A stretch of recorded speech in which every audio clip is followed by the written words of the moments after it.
നമസ്കാരം. എല്ലാ ദിവസവും രാവിലെയുള്ള പ്രീ മാർക്കറ്റ് റിപ്പോർട്ടിലേക്ക് കടക്കാം. DIs വളരെയധികം സ്ട്രഗിൾ ചെയ്ത് മെയിൻറ്റെയിൻ ചെയ്തു പോയ ലെവലായിരുന്നു 24,000.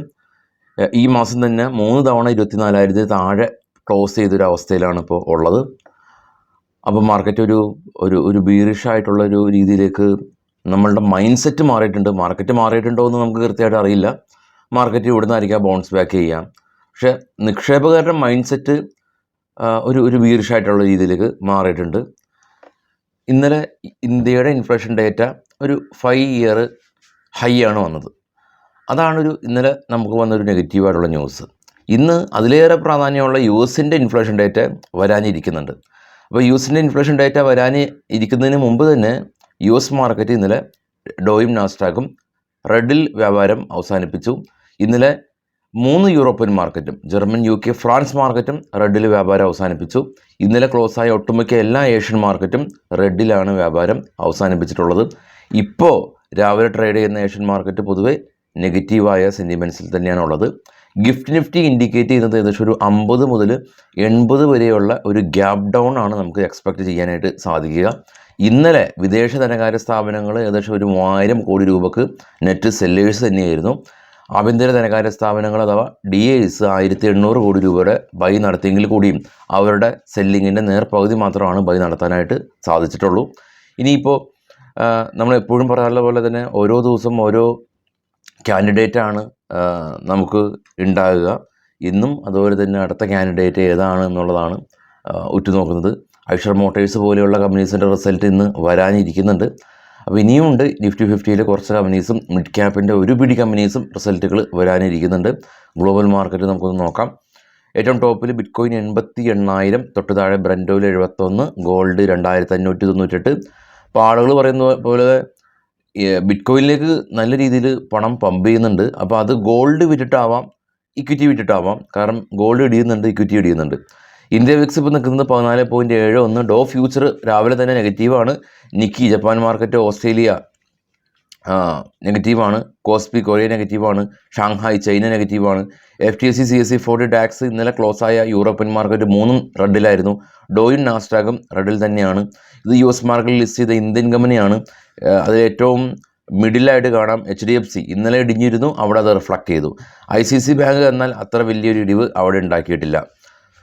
കൂടാതെ തന്നെ റിലയൻസ് ഇന്നലെ അവിടെ പോസിറ്റീവായിരുന്നു, അവിടെ GDRലും പോസിറ്റീവാണ്.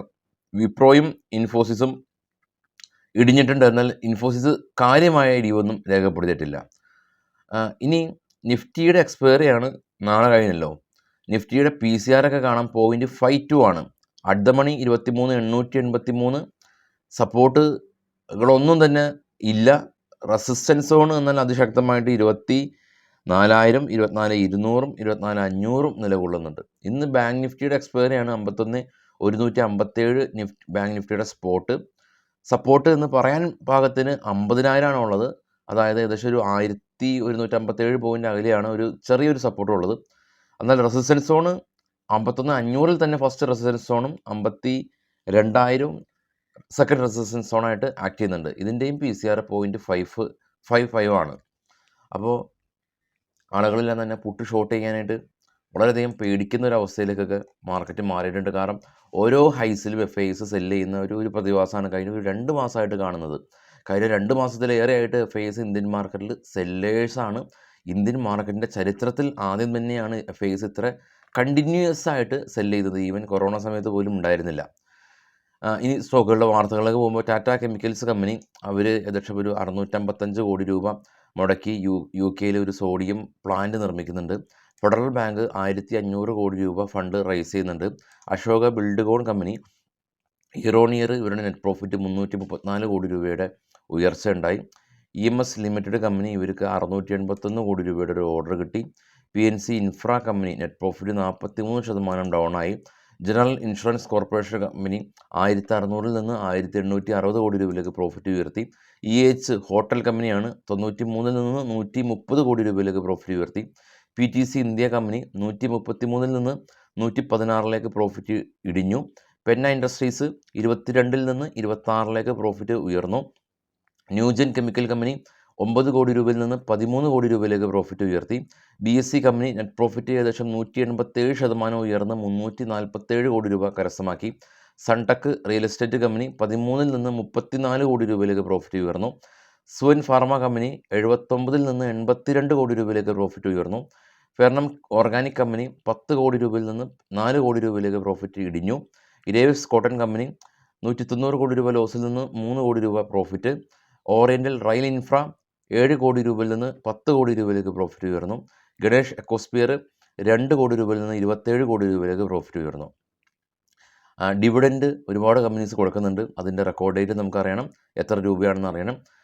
റിസൾട്ടിൻ്റെ ഏതൊക്കെ കമ്പനി ഏതൊക്കെ ദിവസം റിസൾട്ട് വരുമെന്ന് അറിയണം, റിസൾട്ടിൻ്റെ അനൗൺസ്മെൻറ്റ് അറിയണം, IPO അറിയണം. അങ്ങനെ ഒരുപാട് ഡേറ്റാസ് നമുക്ക് കിട്ടേണ്ടതായിട്ടുണ്ട്. അതെല്ലാം തന്നെ നമ്മുടെ ട്രേഡ് ബഡി ടാബിലുണ്ട്. ഈ വീഡിയോയുടെ ഫസ്റ്റ് കമൻറ്റിൽ ട്രേഡ് ബഡി എന്ന് പറഞ്ഞാൽ നമ്മുടെ ടാബിൻ്റെ ലിങ്ക് കൊടുത്തിട്ടുണ്ട്. അബ്സല്യൂട്ട്ലി ഫ്രീ ആണ്, നിങ്ങൾക്ക് ബുക്ക് മാർക്ക് ചെയ്യാം, എപ്പോൾ വേണമെങ്കിലും നോക്കാം. അപ്പോൾ വൈകിട്ട് 7 മണിക്ക് വിശദമായിട്ടുള്ള പോസ്റ്റ് മാർക്കറ്റ് എത്താം. Thank you.